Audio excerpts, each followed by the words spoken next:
Live chat, all chats. All right. Good to see you guys once again. So sorry for the hiatus. It's been quite some time since I've done a Cyberpunk in a car. I'm still technically in a car, as you see, but I'm also enjoying the sunny nature of the weather out here. It is sunny while also being a little bit cold, so it's like that perfect sweet spot before it gets too hot. But before we get deep into this, make sure you guys join that Discord community. You know it, it's in the description. It's a community of people that love Cyberpunk just like you, and they want you to join. They want you to be a part of it. They want to be your friend. And it's a great place where we meet up, talk about things, and talk about Cyberpunk. Make sure you guys are subscribed to my podcast, Tabletop Cyberpunk. That's a podcast where I keep talking about Cyberpunk. And make sure you guys are. What's next? I haven't done this in a while. Discord talked about Cyberpunk, tabletop Cyberpunk. Oh, make sure you guys join that Patreon, patreon.com/JonJonTheWise. Thank you guys so much for your support. Your money is going to be going to a good cause this month. Some of the money from my Patreon is going to be going to a charity called Autism Home Base. I have a video for that. My patrons, you've already seen the video, but you guys will see a video about it soon. It's a collaboration I did with some really cool people in the cyberpunk community, and I just want to thank all of you for your continued support and love and all that above. What's up, AB Coates? How you doing, buddy? Good to see you. Casey Patterson, good to see you too. Thank you guys for joining the live chat.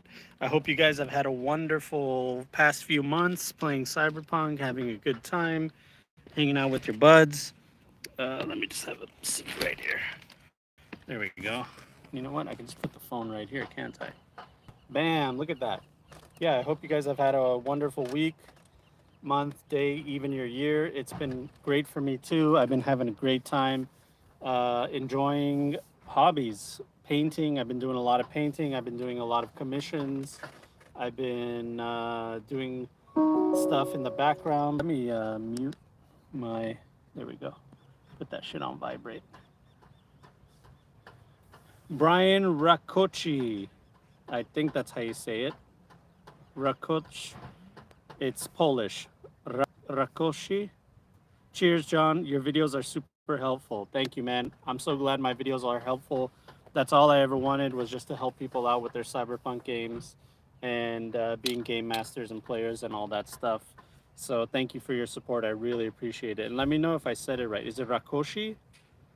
I think it is. Jason Riffle. It's Rifle, but it's got two F's. Hey, Choom, glad I can join y'all. Glad that you can join us too, man. Good to see you. Thank you so much. Mr. Fogel, I'm alive. Good to see you, buddy. Sorry that I've been on a hiatus from the live chat. I've been really, really, really busy with everything that's been going on. Just in the background, it was my son's birthday. It's usually September all the way up to the end of December is really busy for me because September is my son's birthday, my dad's birthday. No, October is Halloween, my son's favorite holiday. We're going to Disneyland. In November is my sister's birthday. December is my birthday, and it's Christmas. So it's a lot of family shit going on. And on top of that, I have other hobbies. I've been painting. Warhammer has been really crazy. Rakozy, but the first way you said it was traditional Hungarian, so that's still a win. Oh, awesome, man. Good to see you, man. Sorry, I assumed that it was a Polish last name, but it's a traditional Hungarian. So now I'm less ignorant on that fact. Thank you. Thank you for joining, by the way. So yeah, man, it's been crazy. It's been a lot of fun. I've been getting closer to the people in the Warhammer 40K scene locally. There's nothing better than meeting local people, man. I'm so glad that I have the internet where I can meet all you awesome people and be able to connect with different communities in Cyberpunk. And if it wasn't for the internet, I wouldn't be able to play Cyberpunk. That's it, period. But there's something special about meeting people locally to be able to play with them and learn the game and just talk about the hobby. You know, obviously they're not into Cyberpunk; they're into Warhammer. Warhammer has a new edition. There's a lot of new codexes going around, so I'm enjoying that. I enjoy all kinds of hobbies, you know, especially the painting aspect. But my Cyberpunk Red Patreon game has been keeping me in the loop with Cyberpunk. And with the new data pack release, if you guys haven't seen the video already, that I collabed with Talsorian. By the way, tell me if the audio is okay as far as everything. With that data pack release, there's new stuff coming along the way. I'm planning on running every single one of those one-shot stories that are in the data pack on my channel, just so people have an idea about how it can be run. I'm going to be running them rules as written, so people have some kind of measuring stick to see like, oh, what is this scenario going to be like? So I'm planning on running all of them, and you guys definitely tune into that. And yeah, you'll see it on there. I'll be collabing with other people, so I'm working on that in the background. Mr. Fogel, missed you, buddy. Please take all the time you need. I expect you to enjoy life first, bro. I really appreciate it, Mr. Fogel. You guys have all been really positive about that. I haven't gotten a single negative comment about any of the time I've been taking off or any of the gaps in between content. And I really appreciate that, guys, because I get in my own head about it. Even my wife is like, when are you going to make another video? But, you know, life finds a way, as they say. Life finds a way of getting in the way of me trying to do the fun things that I like to do. But, you know, someday I'll be able to do it full time. We'll see how it goes. Nerdahedron. Oh, wait, I got a video call coming from my wife. Give me 1 second, guys. Sorry about that. What the hell? There we go. Yeah, sorry about that. My son just wanted to say hi to me. Nerdahedron says, "Thanks for all you do for the cyberpunk community." Hey, man, it's easy to do the things that you like to do for a community that is positive and just keeps giving me positivity. It's a no-brainer for me, man. I'm having a great time doing it. I'm having a great time making videos, being a part of the community, and you know, my relationship with Artel Sorian, it grows every day and becomes stronger and stronger. We're more comfortable with each other, and it's a beautiful thing, man. It's a really a beautiful thing. I've never experienced something like this before. I did Twitch for like 4 years full time before I started doing any cyberpunk content, and I never once felt the kind of love and positivity that I feel through this community ever doing any of that Twitch shit. But it was, you know, lessons learned and stuff like that. But yeah, I'm just so happy to be a part of this awesome community. But yeah, Prophet of Truth, I'm back. Thank God the audio's good. I'm glad the audio is good. It's good to see you, man. I am the big boss, apparently. And it's great. Everything's good. So yeah, so new stuff coming up. Let me talk to you guys about that. I got a one-shot campaign that I'm going to be guesting in for something called Cyberpunk Day. I will be collaborating with Phil from Baby Beard Media, Miss Magitech, Glitch, a person named Glitch. I'm not too familiar with them. It'll be my first time meeting them. And then Mr. Stids, who is an awesome cyberpunk creator. He's made like generic cyberpunk campaign stuff and stuff like that. So I'm going to be working with them. I'm going to be playing as a player. I already made a lawman. I had an idea of making like some kind of dog the bounty hunter, martial artist, kind of a psycho, like ex-nomad, but then decided to become like a marshal. Like he goes around bounty hunting, picking up criminals, and he knows like hand-to-hand combat and stuff like that. So I'm gonna have fun making that character doing that. His name is, what did I call him? Gary something, but his nickname is Panther, the Panther, because I thought it was just so stupid to call somebody the Panther. So yeah, I'm still shopping the names, but I think Panther is a funny nickname. But anyway, I'm gonna be doing that. And then Brian asks, have you hopped on the companion app? Tried the latest premium content update last night, and it was perfect for keeping track of everything. Yeah, in fact, I am. I'm going to be the other thing I'm gonna do. So this goes perfectly into the other thing. As I said, I'm going to be running the scenarios in the data pack. I think I'll only be able to release it once the data pack releases, but I'll be pre-recording them anyway, just so they're ready. And I'm going to be collaborating for each one of the campaigns, or not campaigns, one shot adventures, I'm gonna be. What's up, Raf? Good to see you, buddy. I'm going to be collaborating with three other content creators that I know. I'll hit them up. They'll come on. We'll see what's going on. We'll schedule it. And then I'm going to be using the companion app on my computer to show you guys the functionality of it. And I'll be telling my players, you're all welcome to use the companion app as well. For those of you that are not familiar, there's a Cyberpunk Red companion app on the Play Store and Apple, whatever the Apple one is. And the it's an amazing app. You can make your character on the fly right there. It has the fast and dirty. It has the template of the pre-generated, and then it has the calculated one too. You do everything there. You can buy weapons and ammo and everything. You can even like generate a night market, and there's a lot of really cool GM tools. So yeah, I'll be showcasing it. It's really good for like, let's say me and my buddies wanted to play. I didn't bring anything with me. I literally just tell them download this app on your phone. Ugh, excuse me. I'll tell them download this app on your phone, and we just get to playing. You know what I mean? So that's the cool thing about the companion app.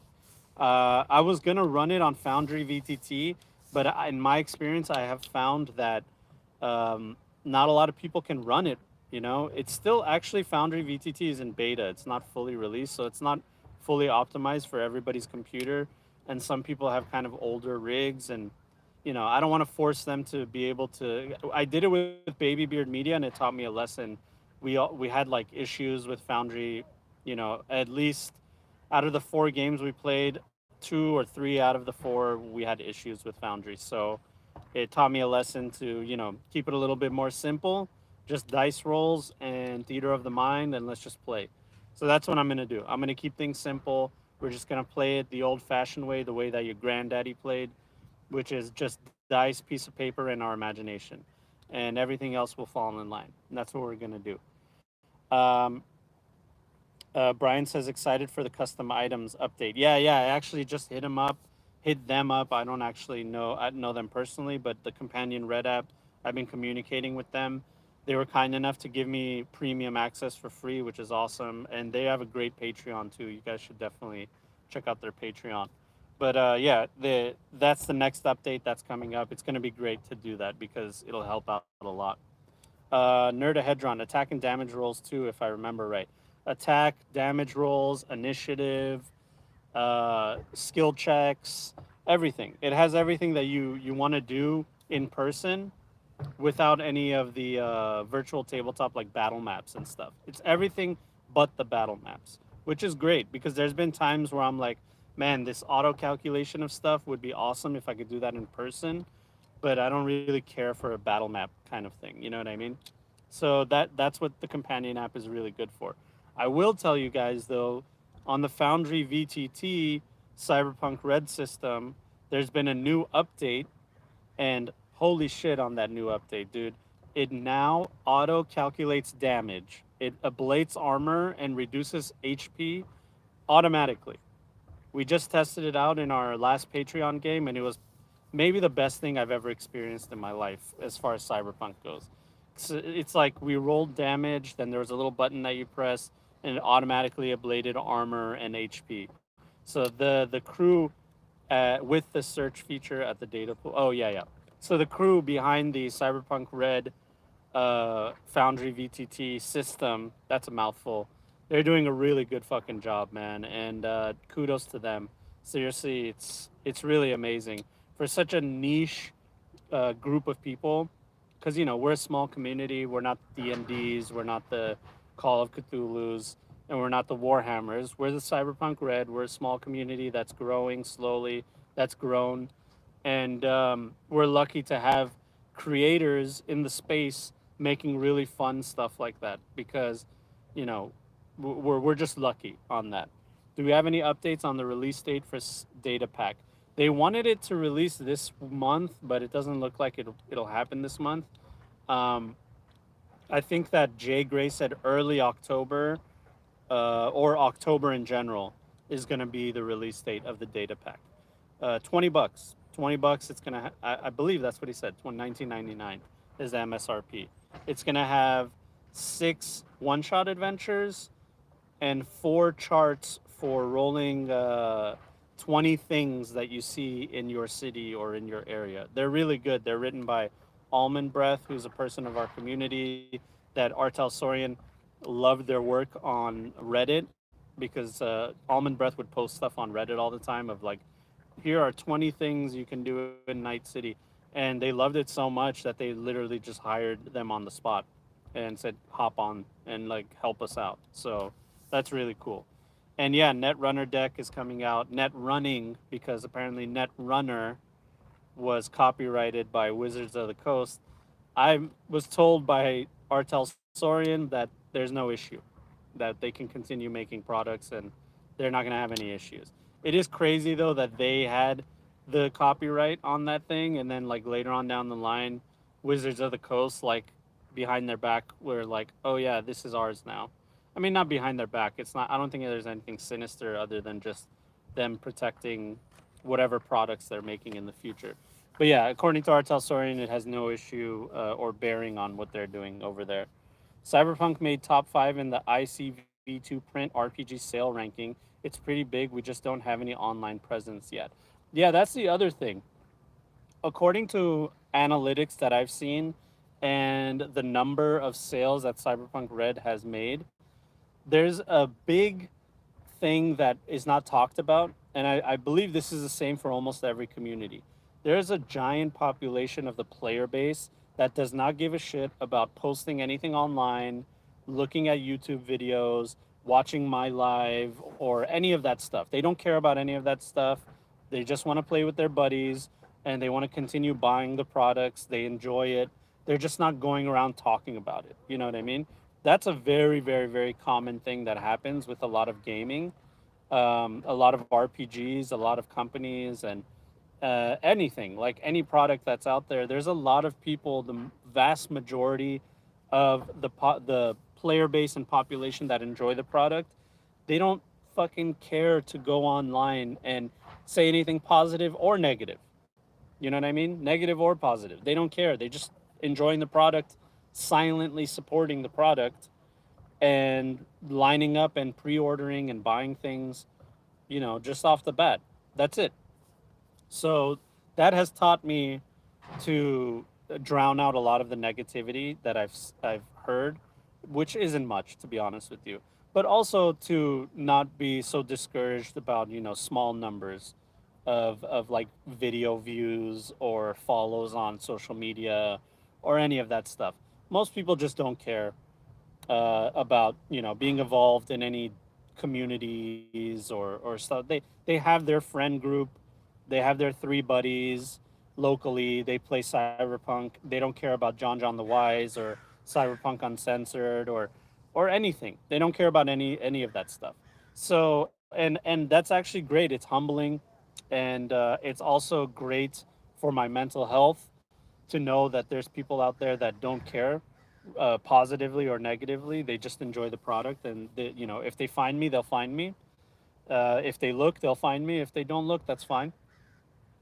So and it's also good for the game as a whole because that means people are enjoying it, people are buying it, people are playing it, and they'll continue to enjoy it and buy it and play it and support RTG, and RTG can continue doing what they're doing, which is kind of a blessing thinking of the pandemic. Any company that survived the pandemic should be counting their blessings because not a lot of people were as lucky to be able to survive it. So we're fortunate to be in a hobby that grew within the pandemic rather than suffered greatly within it. I hope. I would stream. Mr. Fogel says, I would stream, but I use a lot of probable copyright stuff. Yeah, yeah. That's the other thing is content creation. You are shot in the foot as soon as you start. There's a lot of like copy strike bullshit and fake strikes on accounts. You can't play music. You got to think like, oh, is this music like? That's why I made my own music, whether it's good or bad. At least I can make my own music. I make my own graphics. I do everything on my own because I don't want to have any issues. if there's any thumbnails or graphics or stuff that I use for my videos, I always hit up the content creator, the artist, and I let them know like, hey, is it okay if I use it? I don't make that much money really, and I'm just doing it because it's for fun. So if you're cool with it, then cool. If not, then it's all good. I had one guy say, which was kind of funny and weird to me, his reasoning or their reasoning. I'm pretty sure it's a dude. He was like, oh, you want to use my stuff for Cyberpunk? And I said, yeah, you make Cyberpunk artwork, and I really like your artwork, and I'll make sure to put your name on the artwork, on even on my thumbnail. If you guys look at my thumbnails, I have the name of the artist on the thumbnail, and I tell him like, yeah, I'll put your name on there. I'll link your, whatever art station, and it's just for my hobby gaming. That's it. It's not like any commercial bullshit. And they said, yeah, I understand, I appreciate it, but I like keeping my universe separate from the other universes. And that I kind of raised my eyebrow at that, and I'm like, I mean, you're just making art. I don't see a universe here. I just see a cyberpunk girl, with the sword or whatever. But whatever, I respect that.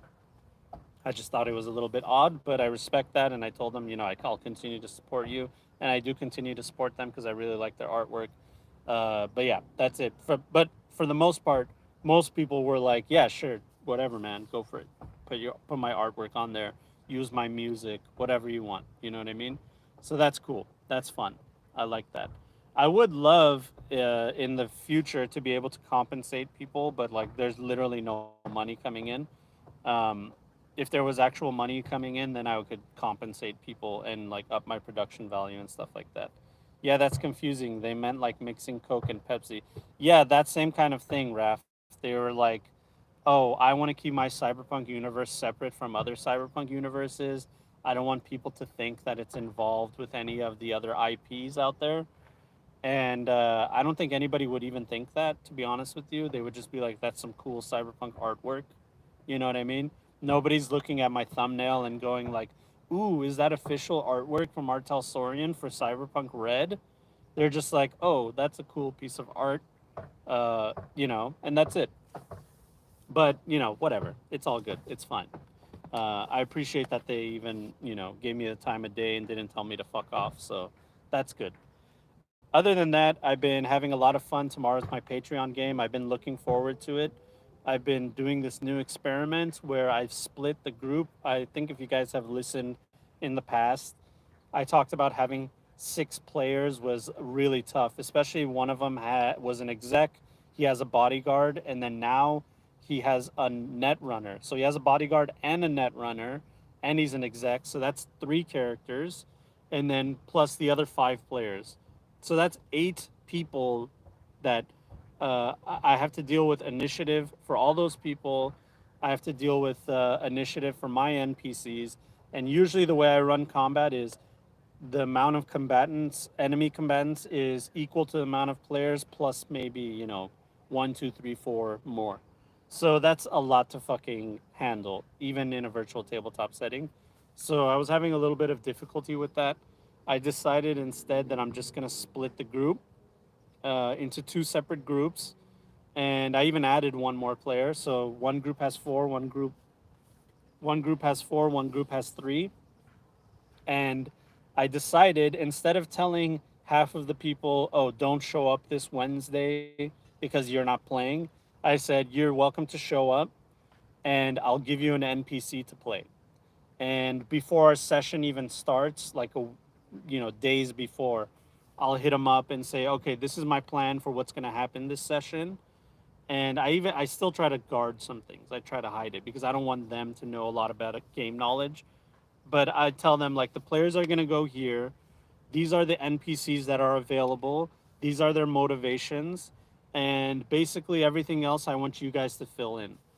Especially my Patreon crew, a lot of them are GM focused, game master focused players. Raf is one of them. He's in the chat. They love being creative. So being able to tell them like, yeah, just be creative, uh, and have fun with it. That it's actually turned out to be one of the most amazing experiences that I've ever been a part of in gaming. The there's something about it that's just so awesome, dude. The players, so basically what happens is the players that are playing know that the other players are playing NPCs and that I've given them a little bit of direction because they both have done it. They've both done it now. At this point, they've both figured out how to do it. Hold on 1 second. Nada? No. ¿Ya acabaron? Sí. ¿Van a tapar entonces? Simón, Ok, muy bien. vamos a tocar ahorita primero. So yeah, basically what they did was they had two different groups, and one of both of the player groups know exactly what's going on. So they've decided that they're just gonna play it and have fun and be creative. All right, Brian. See you later. If you're ever bored on a Monday, ref, want to sit in on my session. Ooh, that's fun. What's up, JD? How you doing? It's been a while. So basically, what's end up happening is there's this tension that happens with the players. Is they know that the other group of players are controlling NPCs and that I've given them a little bit of direction. They know what's going on and they know my style of game mastering. They know what I'm trying to do. They're used to me, they're used to my NPCs, but they don't know what the other players are going to do. They don't know if they're going to fuck with them. They don't know, how dangerous it's going to be. They don't know if they're friend or foe. They don't know anything. It's like completely in the unknown. And I let my players just have fun with it. So, to give you an example, the one of the combat, I even let them control NPCs in combat. But to give you guys an example, one of the player groups, I told them, all right, you guys are bad guys. You're coming to ambush the players. Um, this is your target. Go after your target, and that's it. I didn't tell them anything else. I didn't tell them what weapons they have. I said, you can have whatever weapon you want. You can spec your guy whatever way you want. Make it fun, make it interesting. And one of the players decided, oh, I have a rocket launcher. And I said, you know, I was like, okay, you have a rocket launcher. For those of you that don't know, rocket launchers do 8d6 damage. It is the most powerful weapon in the game, I believe. I don't think there's anything higher than that. 8d6 damage in a 10 by 10 meter square. So it's a grenade that does 8d6 damage. He's like, I have a rocket launcher. I'm gonna fire it. I said, okay, you have a rocket launcher. You have one rocket. Go ahead. The other players were like, fuck it. Let's just go with it. He fired the rocket launcher. Raph is laughing because it was a fucking hilarious thing that happened. He fired the rocket launcher. He rolled a 10 to hit, so he critted. Then he rolled another 10, so he rolled a 34 result. Now, for those of you that don't know, when an explosive goes off, the other players have a chance to dodge out of the way with their evasion. Now, you're not dodging a 34. You're not going to dodge a 34. There's no way. All right. You have to get extremely lucky to dodge a 30. I think the players had to roll a 10 and an 8 plus for most of them to be able to do that. So it's going to hit no matter what, and it hits everybody. They were all congregated in a small like area talking to each other. And this guy fired a fucking rocket launcher at them. And we were like, all right, here we go. Roll your damage. The guy rolls 3 6s, some 5s, 4s, and 3s. So you guys know what happens when 2 6s roll up, right? Critical injuries. All right? Collapsed lung, dismembered hand, foreign object. I mean, you name it. We had the full gambit. Everybody was fucked. Everybody. Everybody was below half health on turn one, round one. Okay? They were all ready to. I was like a little bit nervous. We were all kind of nervous. We were all laughing, but we were like, oh shit, what did we do? I'm thinking, like, if they die, what do we do? You know what I mean? So turns out, uh, Long story short, it was a grueling combat where almost the entire party died. Two of them did die. It was one of the bodyguards for the exec and then an NPC helper. And that was all just by chance, by the way, all by chance that those two died. Thankfully, Raf in chat, he's a med tech and he was just going around resuscitating people. Okay? Thank God for that because if it wasn't for him, I don't know, it would have been really, really bad. Yeah, it was really, really fucked up. So yeah, it didn't get better for them after that. It got worse, and somehow, some way, they made it out of there. And that was literally, I had so much shit planned for that session, but because of that rocket launcher, it sent so much shit into chaos. You know what I mean? So that's an example where I let my players be creative and it ended up being an amazing situation. Uh, no, no, I. No, I. Yeah, I couldn't have the NPCs die. Yeah, we were lucky that the NPCs were the only ones that almost died. But the players were fine. The players were fine. They not fine. Like basically, we had to role play that you guys had to recover for 2 weeks. You know what I mean? You had to sit in a hospital. You had to figure out what the fuck's going on. They did an investigation. Like, why are these people coming here and trying to attack you guys? Why did one of them have a rocket launcher? How did he get a rocket launcher through security? And it was fun to role play that. And then pretty much our session ended right there because it was just like too much shit to deal with. Now, so what does that mean? Now that means that the player that had the rocket launcher is now going to be playing his character next session, and the people that were rocket launched are going to be playing the NPCs. So, what do you think that's going to mean? You know, that's going to mean that, hey, motherfucker, you want to rocket launch me? Well, wait till I get an NPC, and we'll see how you fucking feel. Yeah, Nihilus remembers the rocket launcher. Nihilus is also a player in my game. So now we have this situation where the players are like, all right, man, you hit me with the fucking rocket launcher. You just wait next week, motherfucker, because we'll get you back for that. And I'm like, you know, tit for tat. I'm like letting them be as creative as they want. And it takes a lot of pressure off of me as a game master to try to figure out all the personalities and NPCs. And it also adds a lot of creativity to it. So it's good. I hope it honestly goes well. It'll be their first Artel. Okay, let me catch up with chat. JD says, I'm currently getting ready to run a Witcher game for some people. Ooh, good luck, JD. From what I heard, The Witcher's combat is really fun.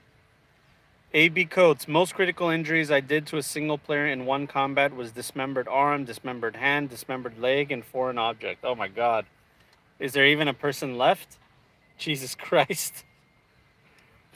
So yeah, that was the situation. It was fun. I can't wait to play tomorrow and figure out what's going on. I've also introduced a new game mechanic kind of thing going on in our game. Smash turns the corner and sees two battle mechs. Exactly. Smash is the character of the guy that did the rocket launcher. So his player character is Smash. So now everybody's out to get Smash after what happened. So another thing that I have introduced to my game is, for those of you that don't know, uh, in my setting, it's a part of Texas that is like kind of like a triangle of three major cities: Houston, Dallas, Austin. Houston, Dallas, Austin. Yeah, yeah. Houston, Dallas, Austin. It's a triangle. The nomad encampment that the setting takes place in is smack dab in the middle. So that means that when they go from one place to another, they have to travel on the open road. So I have this game mechanic where they roll on this chart to see for every 30 minutes of travel. So we go to Google Maps and they go, I want to go to Dallas. Okay, it's a 2 hour ride. I'm going to add an extra half hour because the roads are fucked in the dark future. So we're going to roll on the chart 5 times. Roll on the chart 5 times to see what happens during your during whatever situation you're in. So that was what we were doing in our last season. This new season, I have added open warfare. Two major factions within the setting are at war with each other, and they're basically at war with each other on the open road, and that's going to affect their travel too. So that's something new that I've added, that, they could be traveling and then end up in a fucking battle, in a combat.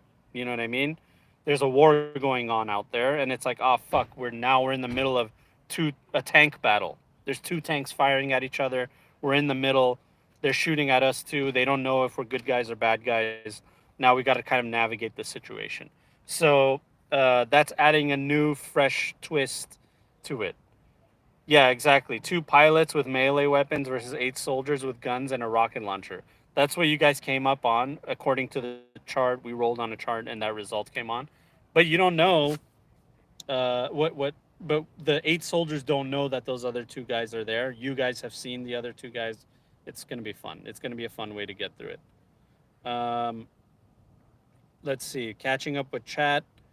I was J Day says I was just talking to my nephews about the importance of a med tech this weekend. Yeah, yeah, man. Apparently it's really important. Or at least somebody's got to know first aid really well. Ventrex the 15th. Shout out to the 15th Legion, Thousand Suns. I wanted to know how you feel about increasing stats with roleplay, like working out over a month or two to increase strength or something similar. Yeah, Ventrex, I'm okay with that. I actually don't mind that at all. I think that you should be very sparse with it. I think +1 max over the lifetime of a character. What I do like to do, though, is I like to give my characters items or upgrades or something special that gives them +1 to a stat. But I might give them -1 to another stat. So, for example, I had a net runner in our past Wise Guys. I told him, you found an excellent quality cyber deck that also gives you +1 to your interface. So not only does it have those extra slots and it's awesome, but it gives you +1 to your interface. And I think it inherently gives you a +1 too as an excellent cyber deck. I'd have to check. But if it does, that means it's a +2. If it doesn't, then you just get that inherent +1. But it gives you -1 to your move stat because it's really bulky and old. It's an old luxurious item that was made back in the 2020s for cyber, for net runners. So this is a really, really good cyber deck, but it's big and bulky and made with old parts, so it makes you slower. So that's something that AD&D and all kinds of old school RPGs used to do a lot. They used to do like +1 for this, but -1 for that, +2 for this, but -1 for something else. So there was like a risk reward kind of thing going on when taking these items.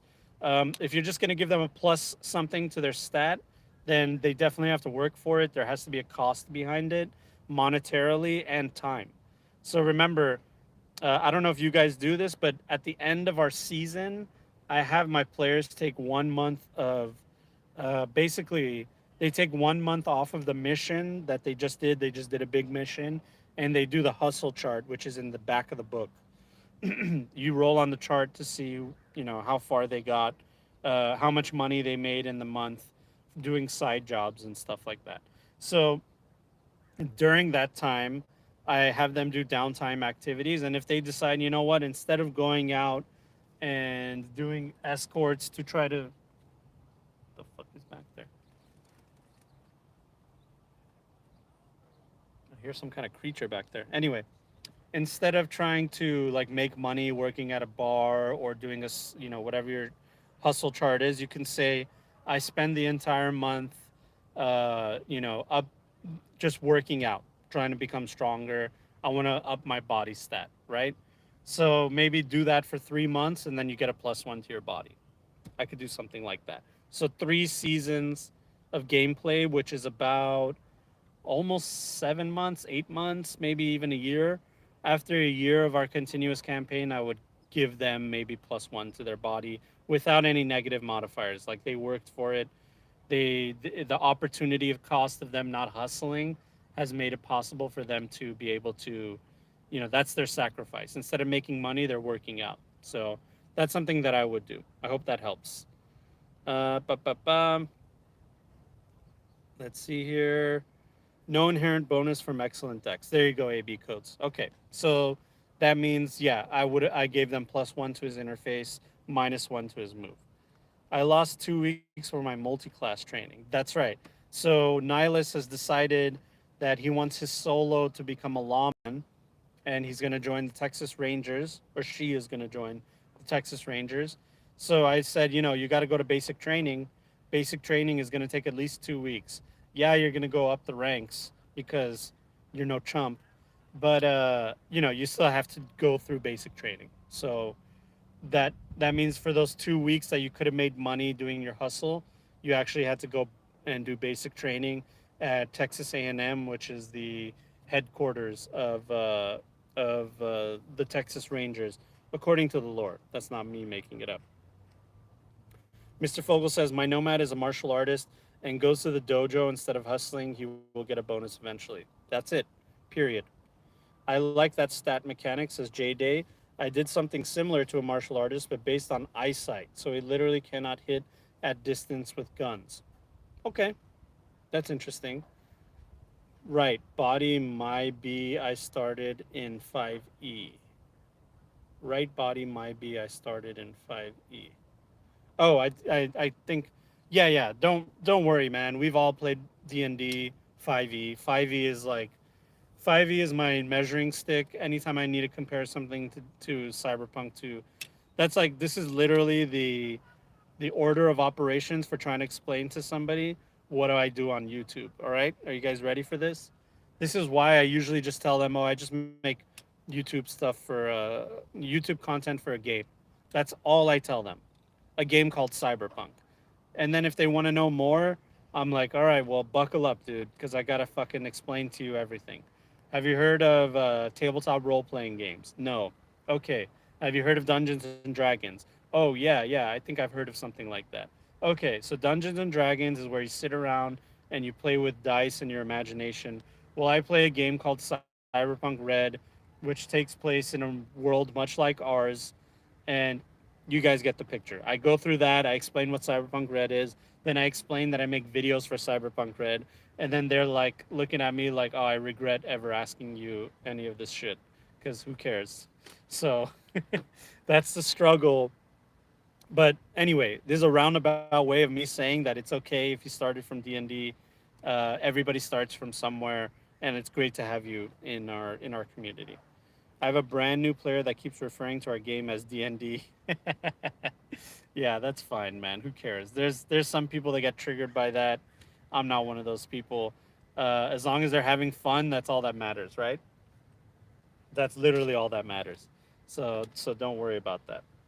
But yeah, that's pretty much it. That's my situation. I've been really busy with work, trying to have fun. I'm joining my local 40K league. It starts in October. October 1st is when the league starts. That means I have from October 1st to October 12th to play my first opponent. Wish me luck. I'm going to need it. My Thousand Suns are looking really good this codex. They're one of the top armies right now, so I'm really happy about that. To go from the bottom to the top is great. So I'm doing all that. But yeah, that's pretty much it. AB Code says, I just had to explain Cyberpunk Red to my new housemates literally 2 days ago, so I know how you feel, man. Yeah. And even after you explain, they still don't understand what the fuck you're talking about. Jericho Elicio. Hey, question. My parents want to know what age is Cyberpunk Red. Any thoughts? Do you mean age appropriate, Jericho? Or are you talking about what era Cyberpunk is a part of? I think that's good to know. For the greater wow, what's up, Prophet of Truth? It's for the all is dust. Okay, my boy's a Prospero. So yeah, there's that situation. Jericho, if you mean age appropriate, okay, got you. Well, okay, so the thing about cyberpunk, it is inherently. What's up, Punk Generator? Good to see you, buddy.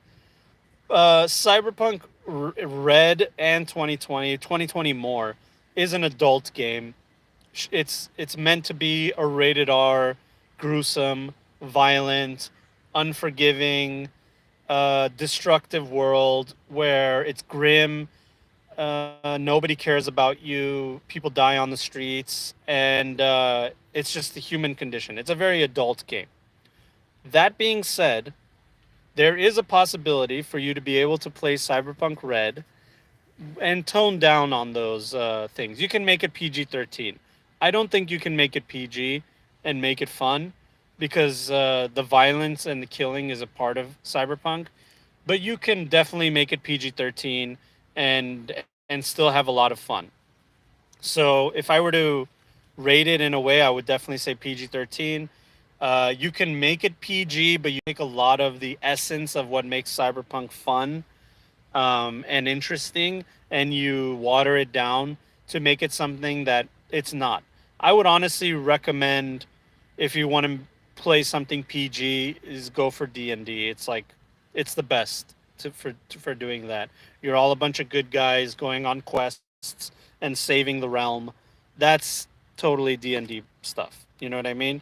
But when it comes to Cyberpunk, you want it to feel grim, fucked up, and and deadly and violent and grim dark to its core. It's the dark future. You know what I mean? Rated R is the way it's supposed to be played. NC-17 is a little bit too much for me. You get when you get into like the sexual stuff and like fucked up things like human trafficking and stuff like that. It's too dark for me.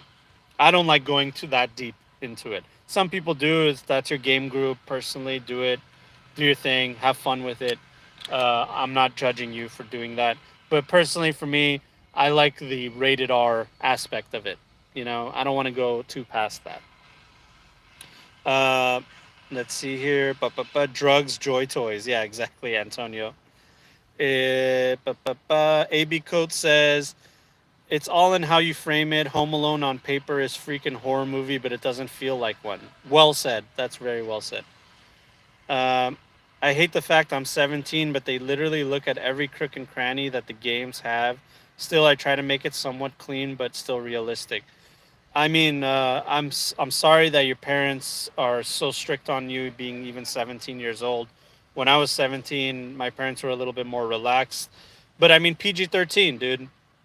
It's parental guidance under 13. That means 13 plus should be able to handle it. The themes in Cyberpunk and listen, Cyberpunk is written for a larger audience. They didn't make it for only adults. They made it for, young adults and higher to be able to play. If you look at the book, you're not going to see anything too overly sexual. And yeah, maybe 2077 has more sexual themes, but the actual game doesn't really have it. And if your parents want to hit me up, man, JonJonTheWise at gmail.com, or hit me up any kind of way. I'll be more than happy to answer their questions if they have any questions about the game, and I can give them some insight as well too. If you're worried that they wouldn't give you the permission to play, I'll be more than happy to talk to your parents about it. So, you know, my DMs are open for that. And just email me, JonJonTheWise at gmail.com. I'll be more than happy to talk to your parents about the game. All right. Antonio says, I'm 40. My mom listens to my game and I run an NC-17 game. It's strange. Yeah, it is strange. I mean, it is what it is. That's cool that your parents are supportive and they can look past that kind of stuff. So, more power to you, dude. That's fun. Hoxton says maybe avoid going too deep into critical injuries or the funky cyberware, aka Mr. Stud. Yeah, I mean that's more comical. You know what I mean? That's more funny than anything else. They keep it very vague in the core rulebook for that reason. It's supposed to be funny. That's the other thing about Cyberpunk is you turn one corner and we're having a laugh. We turn the other corner and it's a very serious moment with violence and death and grimness. Like when one of the players dies, it's not funny. Nobody's laughing. Everybody's sad. But the events leading up to the player's death was a lot of fun. You know what I mean? So Cyberpunk, I think, isn't meant to be taken too seriously. I think the people that take it too seriously end up. I don't know. It's just it's not a game that I want to play in to make it too serious. You know what I mean? Yeah, I have no problem with themes and true dark side of society, but I try to make it like good guys versus bad guys, even though if even though if it's necessary, then I allow it. Yeah, good guys versus bad guys is very easy to do in Cyberpunk, because actually Cyberpunk Red was written in a way where the hope has been sparked back into the population, hope that they can actually change the situation. Corporations' power has diminished, and the people's power has the opposite of diminished. I can't think of the word right now because I'm brain farting, but excelled. The power of the people has excelled. The power of the oppressors has diminished. So that means that there's new hope. There's hope for nomads. There's hope for reclaimers. There's hope for people that are fending for themselves, and that's perfect for good guy versus bad guy. Is that new hope kind of thing.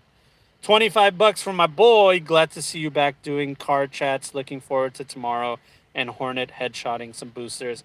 I love you, Nihilus. All right, you're the best, man. Thank you so much for your 25 bucks. I really appreciate it, and thank you so much for your continual support on Patreon. You're the best, man. I love you, dude. But yeah, I read on RTG Twitter that they never specify why, what the never specifically say that Mr. Stud is a dong on purpose, so you can be creative with it. Yeah, exactly. I mean, we can infer whatever we want. Like I said, they it's mostly supposed to be a joke. I'm pretty sure. In my opinion, much like The Witcher, Cyberpunk is also about the lesser evil at times. Lesser evil is a big thing. I think Warhammer does it worst, if you want to think about it. Like, there is no good guys in Warhammer, but there is bad guys, is how I usually like to tell people. Like, there is no good guys in Warhammer, but there are bad guys. In Cyberpunk, there are good guys. There are good guys. There are good guys that do bad things. There are bad guys that do good things. It's moral ambiguity. There's a lot of gray area. There's a lot of will you steal a piece of bread to feed your family kind of philosophy kind of thing going on as well. So better you than me, better your family than my family. That kind of stuff happens. That's just survival stuff. So it's survival. Survival is a big thing. But yeah, like I said, Jericho, I'm being serious. I'll talk to your parents if you want me to. I have no problem doing that. In my opinion, much like I read that AB Code says Cyberpunk works great if you enjoy a bit of gallows humor. Yeah. That's a big one. Gallows humor is a big thing. Big tip. I know Nihilus is the best, isn't he, man? Seriously, I really appreciate you. All of the love that I get from the community. But yeah, that's it. Jericho says, side note, reason why they're strict is because they're Christian, as I am, but I see I can change and make it like a small flame of hope game where the characters can bring good into the cruel world. Yeah, that's understandable. There's that whole satanic panic thing that happened in the past. Um, and, I grew up Christian. I went to church every Sunday, Bible study every Wednesday for like 10 years of my life. So I'm very familiar with that thing. Uh, I have no ill will with my church that I left later. I love them still. They were great. They helped me greatly when my mom passed away. But I grew up. I got a little bit disillusioned from the church. I still kept a lot of the positivity, but I fully understand what that is like, and it is a little bit tough. What I will say is, if you do want to play Cyberpunk, then you can't be too rebellious. It's one of those things where, like, you guys are gonna always butt heads on certain topics, no matter what. There's no getting past the indoctrined ideas that Christianity has, and Cyberpunk is definitely not a. It's not a Christian theme. It's agnostic or atheist. The religion exists in the game as a lore fluff kind of thing, but it's not a major theme in the game. There's no demons or hell or religion or heaven. It's agnostic or atheist at most. So if your parents have a problem with that, then it is what it is. I understand. Um, Hopefully they can see that it's just a game and it's just for fun. And really, at the core of the game, it's just you and your buddies hanging out and having a laugh. That's all it is. That's literally what it is at the core of a game. At the game, all the other stuff uh, that is involved with it, the themes of it and stuff is just it's just a side effect of having fun. You know what I mean? Can you enjoy a rated R movie and a PG-13 movie and not, be a sinful Christian or whatever? I think so. I think there's a way to separate the two. But we're just getting so deep into religion right now, and I didn't really mean to. JD says I can relate Jericho. During my early to midlife, my parents were very strict. They softened up eventually, but I understand entirely. Is those early years. Jesus Christ, that lady's running with those dogs. Uh, the what I will say is, as a parent, I completely understand wanting to protect your children from the evils in the world, man. That's pretty much it. But what I've realized is, you can't protect your kids from the evil in the world. You just can't. Period. And you don't need to inform them about the evils of the world because the world will just do that on its own. But you could just be there for your kids. That's just my opinion. I think I like the thing where like I'll just be there for my kid, help them understand what things are, and then certainly there are things that are age appropriate. You know what I mean? I think at 17 years old, you're a year away from being able to be sent across the world to go die for your country. I think you can handle cyberpunk. You can play cyberpunk. That's just my opinion. Right? You're literally 1 year away from your government saying, "Yep, it's okay to give you a gun and send you across the world to kill people for your country and to serve your country." So if your government and the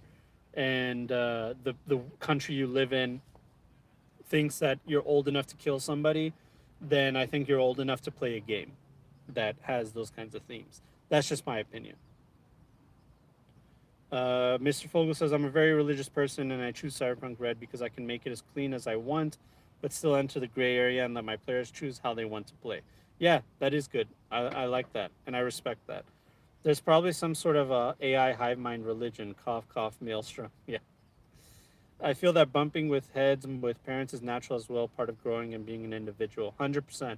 Me and my dad had a terrible relationship for the last, before my son was born. I would say like 3, 4 years before my son was born, our relationship was really bad, and we would bump heads, and it got better. No, even before that, my relationship with my dad got better once I moved out, started a family, had my own life. Then he saw me less as somebody that he needs to police and be giving his opinions on, and more as someone as an equal. You know what I mean? Because he sees me doing what's good for me and my family, and he's like, okay, I can respect that. So now we see each other as equals, rather than what it was before. We have a better relationship. And Cyberpunk also has no magic; it's all science based, so that makes it even better. That's true. That's true. Magic gets really close to that anti-Christian kind of stuff. Oh, by the way, did you get to see the Combat Zone demo they had at a recent con? No, I haven't seen it. I've played it, so I'll definitely need to check that out, Raph. Thanks for letting me know. Twiggy, what's up, buddy? It is me. Holy shit. Good to see you, buddy. I miss you. I'll see you tomorrow in our Patreon game. Can't protect them, help prepare. That's it. I'm stuck at work, and that's why I'm late. No worries. Yeah, I heard about your wife being able to come from the UK, man. I'm so glad, dude. Congratulations, Twiggy. I can't wait for that, man. Hopefully she has safe travels, dude. AB codes, you can't protect your children, but you can teach them to protect themselves. Yep, that's it. Rex Kwando. You can't protect your children from everything, says Twiggy, but a lot of parents think they can or that everyone needs to protect their child and it invariably harms the child or ruins them as a person. Yeah, they call it helicopter parenting, where you're always overbearing over them and you basically tell them like, hey, you can't make your own decisions. I need to make decisions for you because you're not capable. And that ends up making them incapable of making decisions because that's how you've trained them. And then there's the other thing called lawnmower parents, where basically you break all the obstacles in front of your kid before they even encounter them, because you don't want them to go through any hardship. All good intentions, right? Both of them are good intentions. But what ends up happening is when they eventually come across these obstacles in real life and you're not there and you're eventually not going to be there for your kid, as sad as that sounds, they'll be incapable of taking care of themselves, which is way more terrifying to me than my kid, struggling with something slightly, is the idea that they can't take care of themselves and I'm not there and I'm like feeling helpless. That's way more terrifying to me, by the way. Punk Generator says, when I was young, my parents were completely taken in by that Tom Hanks D&D as evil movie. I know, man. Isn't that's fucking crazy, huh? Yeah, there's a Tom Hanks D&D movie, Raph. Yeah, I don't think it's called D&D. It's called The Maze. Is it called The Maze or something like that? I forgot what exactly it's called, but yeah, it's one of those kinds of movies. There are some parents who try to control their kids, says Twiggy, who even in adulthood, which is just wrong. Yeah, there's nothing worse than all of us having our own personal freedom and then having a friend that has to ask their parents to do the most mundane things. It's embarrassing for that kid. They'll get bullied, they'll get ridiculed, and you're really, really harming your kid at the end of the day when you do that. But my wife is a helicopter and I'm free roam, great balance for our kids. Yeah, it is what it is. It's okay. It's good. Whatever works for you guys. I'm not judging any parent for whatever they do. Like I said, it's the road to hell is paved with good intentions, which is a fucking. I think I reached way too deep for that. I don't think your kids are gonna go to hell. But what I mean to say is, you might have good intentions, but you end up harming your kid even with your good intentions. That's something I think about all the time. Um, you know, so also sometimes people have good intentions where they're like, yeah, I'm gonna be strict on my kid and hard on my kid because it'll make them stronger and harder. And their good intention is to make them be able to protect themselves. But really, what you're doing is you're hurting them, and you're not making them stronger. You're actually making them weaker because you're not supporting them and making them think that they can be strong on their own, that they need you for strength. I agree. I tried teaching my daughter to be wise about her world. Hell yeah. Do you remember? I remember the 21st of September. Do you remember? Mazes and Monsters. That's what it was called. I knew it was called Mazes or something. Late 70s, early 80s. It was about a group of teens that go play D&D, LARP basically in the sewers. Made the game to be out to be devil worship, devil brainwashing. Yeah, it's so ridiculous. Yeah, that's it. All right, guys, it's been an hour. This was a whole lot of fun. I'm so glad to be able to come back and chat with you guys. Thank you so much for your support and love and appreciation. I can't thank you guys enough. Seriously, it's amazing. It's amazing being able to connect with you guys.